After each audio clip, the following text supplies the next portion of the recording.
By far the most consequential invention to come out of the Industrial Revolution was the railroad. Before its introduction, transport overland was done by pack animals, which meant that caravans and wagon trains were sharply limited. Animals needed to be fed and watered and could only carry so much on their backs and go so far in one day. It was doable, but for most of human history, and to this day, the bulk of long-distance trading had been done over water via rivers and the ocean. All of that changed with the railroad. The ocean and rivers are fixed, unless you count canals, but not everywhere can have a canal either. Now, however, huge amounts of goods and people could be delivered over land at rates cheaper than they ever had been before. Vast distances across continents were suddenly within reach. In North America, Asia, and Europe, rail networks offered an unprecedented opportunity for connection. Today, however, we will be focusing on a different part of the world that is most well known for division, not connection. Ever since the breakup and partitioning of the Ottoman Empire following the First World War, the Middle East has been split apart along colonial lines, carved up into arbitrary pieces by the empires of France and Britain. The decisions made back then are still impacting the region today, and it has been considered by historians as the agreement that ruins the Middle East. But there's more to the story than that. As it turns out, the many cities and regions of the Middle East used to be connected by railroads. You could travel by rail through what is today the countries of Syria, Lebanon, Israel, Palestine, Egypt, and Saudi Arabia by train car, and one could go even further afield to the cities of North Africa. Alas, today, you can do no such thing. The railroads are dead. But who killed them and why? This is the story of the Middle East's forgotten railroads.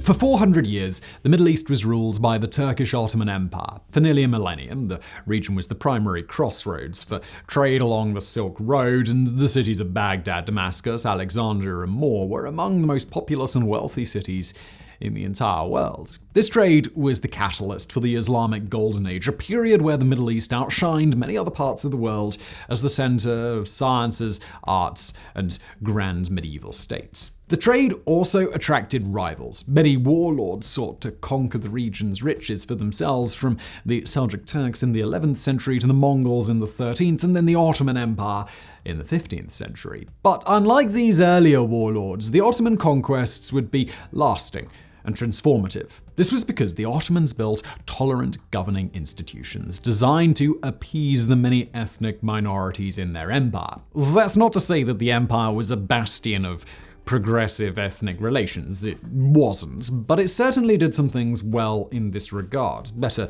than most European states at the time managed. Fast forward a few hundred years to the 1800s. The Ottoman lands in the Middle East are not what they used to be. European empires have pioneered new trade routes to the Far East, specifically to bypass the Muslim lands and their heavy taxes and restrictions on trade with Europeans. As such, the trade that made the region so rich in the first place was now mostly gone, and the Ottoman Empire itself had entered a long period of economic and political decline. Many minorities in the empire began to wonder why they should bother being ruled by the Turkish Sultan in faraway Constantinople. It wasn't yet called Istanbul. With the advent of the Industrial Revolution, however, there presented itself a chance for a reset. If the Ottomans could connect and industrialize their far-flung territories, not only might they manage to reverse the relative decline of their empire, but it might ingratiate the ethnic minorities which were agitating for more autonomy or even independence. There was just one problem. The Ottomans didn't have any money. This no-money problem became particularly acute in 1855 with the Crimean War. For various complex reasons that mostly boiled down to a bit of a dick-measuring contest, the Russian Empire had attacked the Ottoman Empire, while France and Britain had allied themselves with the Ottomans. But again, the Ottomans had no money. No matter, France and Britain made some incredibly generous offers to loan the Ottomans any money that they needed. The Ottomans then spent this money on building railroads, factories, and ports, creating the infrastructure necessary to support a burgeoning industrial society. France and Britain were also happy to give these loans to the Ottomans, which came at the tremendously generous rate of well, you're going to be bankrupt in a couple of decades. The Ottomans couldn't pay back the loans, partly because they were extortionate and partly because of the aforementioned economic decline hurting tax revenues, and partly because the Ottoman imperial court was blowing a lot of money on lavish things that it really didn't need. Whatever the case, the Ottomans found their annual interest payments taking up a significant portion of the national budget, which was certainly a problem. Their solution to this was to take out more loans in order to pay back the previous loans, and shockingly, that didn't work, and the Ottoman government declared bankruptcy in 1876. The European powers who had lent to the Ottomans then moved to set up an organization called the Ottoman Public Debt Administration, or OPDA. The goal of the OPDA was to collect revenue from the Ottoman state in order to pay down its debt obligations, and to that end it was essentially embedded into the Ottoman government as a separate, independent bureaucracy collecting its own taxes to then pay the empire's creditors. It was run mostly by Europeans, with a rotating presidency between France and Britain. Since part of the Ottomans' already diminished tax revenues were now being directly siphoned off, public services began to suffer, particularly education, which is rather important to improving people's lives, so we're told. This struggle would be a cause for agitation across the empire and would become important later. For now, though, the European powers who were milking Ottoman state revenues were becoming more and more interested in the empire's territories and decided to start bankrolling a few new ventures there. One form that those ventures took, of course, was trains. The relatively flat geography of the region made it an ideal place for construction, and soon railway projects started getting funding all over the empire, from its European territories in the Balkans to the Turkish-dominated lands of Anatolia, along with, of course, the lands of the Fertile Crescent, including the cities of Baghdad, Jerusalem, and Damascus. We should be clear that despite the many projects going on, it was very small potatoes compared to elsewhere in the world. In 1914, for example, France had almost 10 times as much length in railroads in France alone than the Ottomans did in their entire empire. The majority of the Ottoman Empire was and would remain agricultural, and so these railways were most definitely the exception rather than the rule. Yet, up they went. Railways were laid between cities across the Ottomans' Middle Eastern territories, and even cities beyond them. Lines crossed from the Ottoman Empire into Egypt, linking Alexandria and Cairo to the Holy Lands. On the other side of the empire, many train lines were extended to connect with European cities, linking the two regions together in a way that had never been seen before. Germany, for example, bankrolled part of a railway that ran all the way from Berlin to Baghdad. Mainly, it should be noted, out of a desire to control a port in the Persian Gulf, which was quickly becoming a center of the emerging global oil industry. Industry and geopolitics, however, was only a part of the story here. As the Industrial Revolution steamed on, many well-off individuals in Europe took advantage of the new interconnectedness of the world to go abroad. Cities in North Africa and the Middle East were particularly popular, both for their proximity to Europe and for the general Orientalist fascination running through the time period. Tourists came in the thousands, and when people weren't arriving in steamships, they were arriving by train car on passenger rail, the most famous of which was, of course, the Orient Express, setting of the Agatha Christie novel Murder on the Orient Express. And lastly, there was the Hejaz Railway, starting in Damascus and intending to go all the way to Mecca, the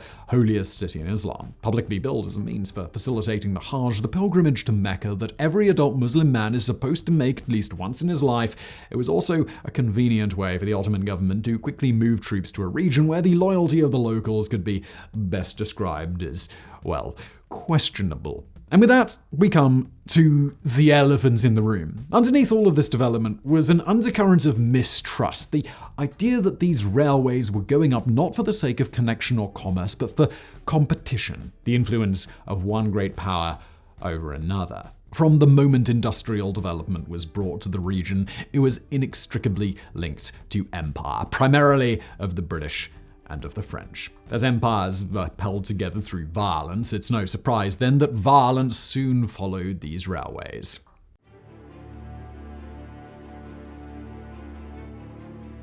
The catalyst for the decline of the Middle East railways was World War I, but even before the start of the war, tensions were arising over them. The British interpreted Germany's investment in the Baghdad Railway as a potential threat to their holdings in India, because if there's one word that describes Britain's attitude towards India in the industrial era, it is paranoid. That railway, by the way, wasn't even finished by the time the war broke out. When the war began, the military usefulness of railroads made them obvious targets. The Ottomans joined the side of the Central Powers, pitting them against the British in the Middle East. The British, for their part, had expected to walk all over the Ottomans, believing them to be the sick man of Europe, as the saying went. Instead, the Ottomans put up fierce resistance every step of the way, forcing the British to a stalemate in the Sinai Peninsula and in Baghdad.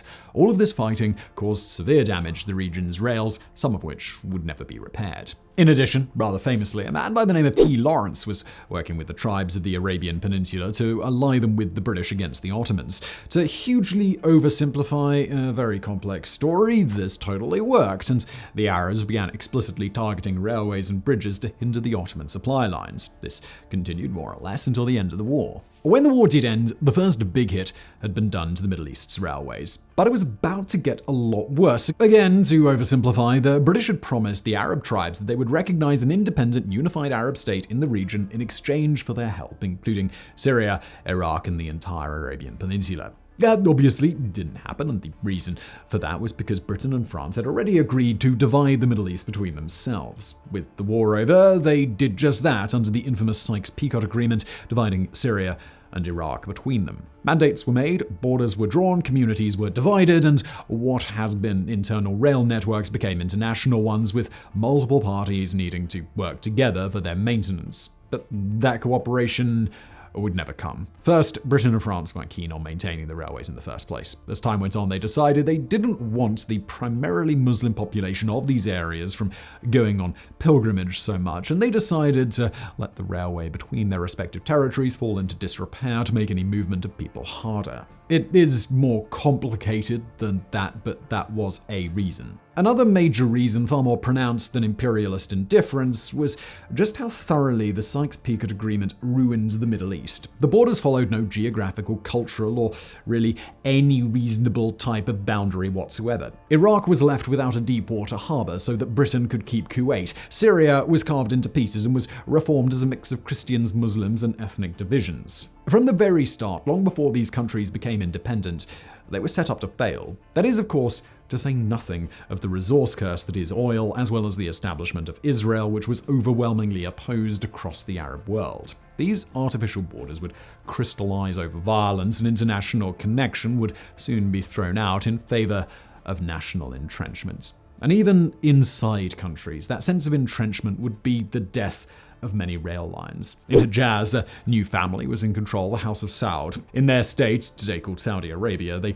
ripped up what remained of the Hejaz Railway. The railway had never been particularly well received in the region, partially because of the highly traditional society in the area, and partially because it was seen as an attempt by the Ottomans to extend their reach. The latter point was shared in a way by Jewish Zionists in Palestine who ripped up British railways during the mandatory period. Their desire of hardliners to keep their own parcels of land free of outside threats, both real and perceived, was the final nail in the coffin that did in many of the region's remaining rail lines. Israel became independent in 1948, marking the start of decades of international conflict. Dictators took control of governments, isolating themselves, and their countries' borders grew ever more closed. The idea of any of these countries cooperating on anything became a distant aspiration, and as such, the railroads that had once run through them simply withered away. And that is the story of how the Middle East's train cars stopped running, a parallel of the rest of the region's history. Through violence, empire, dissolution, and disagreement,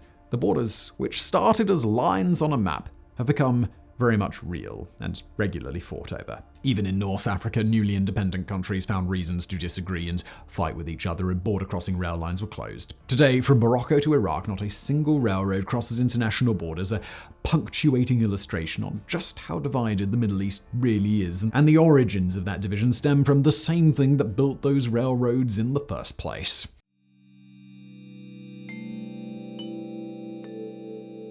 Today, the Middle East is hopefully becoming a more peaceful place, but it's far from certain. Even as the Syrian civil war is drawn to a close, the fact remains that many countries in the Middle East are run by authoritarian governments, from Egypt to Syria to Algeria, and they hardly seem interested in the idea of opening their countries to their neighbors. It seems unlikely that the Middle East will ever have a rail network on the scale that it had before. There is some cause for optimism, though. Even though international lines are not forthcoming these days, some countries are building internal networks or otherwise planning them. Saudi Arabia has some, and Israel is in the process of building a few. Some, like Jordan, are even going so far as to plan networks close to their borders in the event that they ever get the chance to build across them again. Maybe one day that chance will come. They might even stop to think about those that came before. So I hope you enjoyed today's video. Before you leave, let me tell you about a new channel that I'm doing called Into the Shadows. So maybe the world isn't dark enough for you. Well, good news, it absolutely is. And if you'd like to know more about the horrible things that humans have been doing to each other since, well, time immemorial, well, please check out that new channel, Into the Shadows. From landmines to penal colonies to horrific diseases, if it's horrific, we cover it. Check it out through the link in the description below. Again, it's called Into the Shadows. And thank you for watching.